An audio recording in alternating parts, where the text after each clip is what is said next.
राम जी और शबरी की मधुर व सच्ची कथा। बहुत समय पहले दंडकारण्य के घने जंगलों में एक भील कन्या जन्मी, शबरी।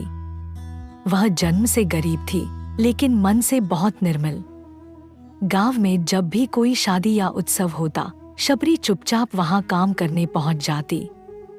एक दिन उसने देखा कि गांव में बहुत से बकरे बलि के लिए बांधे गए हैं। उनकी आंखों में डर देखकर शबरी का हृदय रो पड़ा। रात में वह सब बकरों को खोलकर जंगल में भगा देती है। सुबह गांव वाले क्रोधित हो उठे। यह नीच लड़की अपशकुन ले आई। उन्होंने शबरी को गांव से निकाल दिया।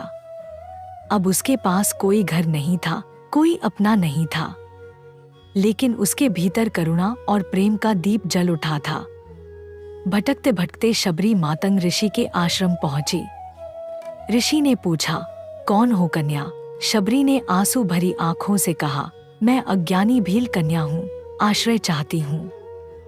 मैं सिर्फ सेवा करना जानती हूँ। ऋषि ने उसके निर्मल हृदय को देखा और उसे आश्रम में रख लिया।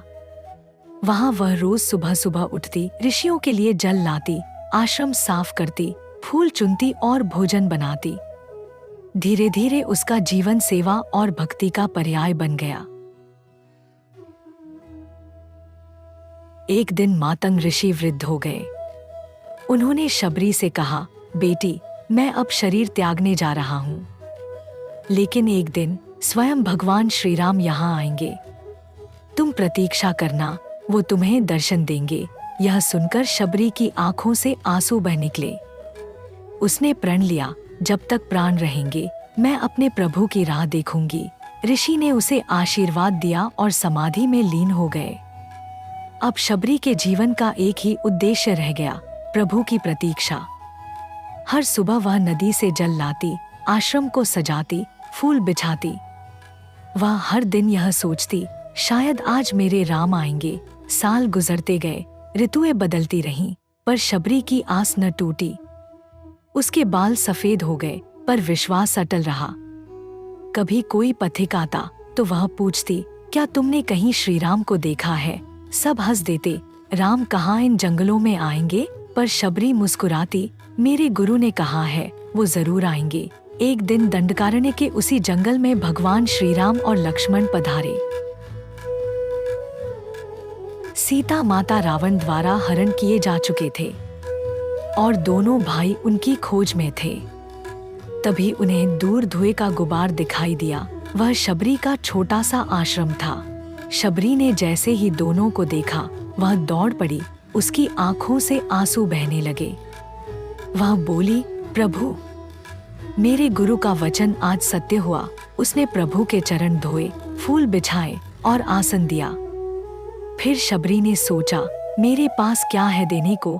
वह जंगल में गई, बेर तोड़े, कुछ कच्चे, कुछ मीठे। वह हर बेर को पहले चखती कि कहीं कच्चा न हो। जो मीठे लगते उन्हें थाली में रखती। जब राम जी ने देखा कि बेर पहले से चखे हुए हैं, लक्ष्मण थोड़ा चौंके, पर राम मुस्कुराए, भाई लक्ष्मण, इन बेरों से बढ़कर स्वादिष्ट कुछ नहीं। इनमें शबरी का प्रेम घुला है। भगवान ने प्रेम पूर्वक वे बेर खाए। शबरी बार बार कहती रही, प्रभु, मेरे जैसे नीच को आपने दर्शन दिए, मैं धन्य हो गई। भगवान श्री राम ने कहा, माँ शबरी, मैं जन्मकुल नहीं देखता, मैं तो केवल प्रेम और भक्ति को देखता हूँ। उन्होंने शबरी को नवधा भक्ति, भक्ति के 9 रूप समझाए। पहला, सत्संग, संतों का संग। दूसरा, कथा श्रवण, भगवान की लीला सुनना। तीसरा, सेवा, गुरु और ईश्वर की सेवा। चौथा, कीर्तन, नाम जपना। पंचवा, स्मरण, भगवान को हर पल याद रखना। छठवां, प्रभु के चरणों की सेवा। सातवां भाव, स्वयं को प्रभु का सेवक मानना। आठवां, सख्य भाव, प्रभु को अपना मित्र समझना।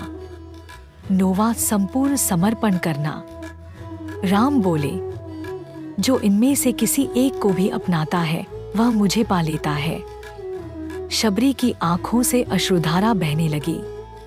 उसने कहा, अब मुझे कुछ नहीं चाहिए प्रभु, बस आप ही मेरे हृदय में रहें। भगवान ने वरदान दिया, माँ, तुम्हारा नाम सदा भक्ति की मिसाल रहेगा। फिर शबरी ने ध्यान लगाया, राम नाम का जाप किया और उसी क्षण प्रभु के चरणों में लीन हो गईं। आसमान से पुष्पवृष्टि हुई, वन में दिव्य सुगंध फैल गई। राम जी ने मुस्कुरा कर कहा, भक्ति जाति नहीं देखती, मन की सच्चाई देखती है। कथासार शबरी की कहानी हमें यह सिखाती है कि ईश्वर तक पहुंचने का मार्ग भक्ति और प्रेम है, न कि जाति या पद। सच्चा प्रेम वही है जो बिना अपेक्षा के हो।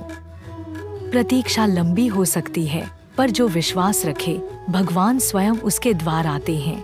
मित्रों, आपसे एक छोटी सी प्रार्थना है, हमें आपके समर्थन की बहुत आवश्यकता है।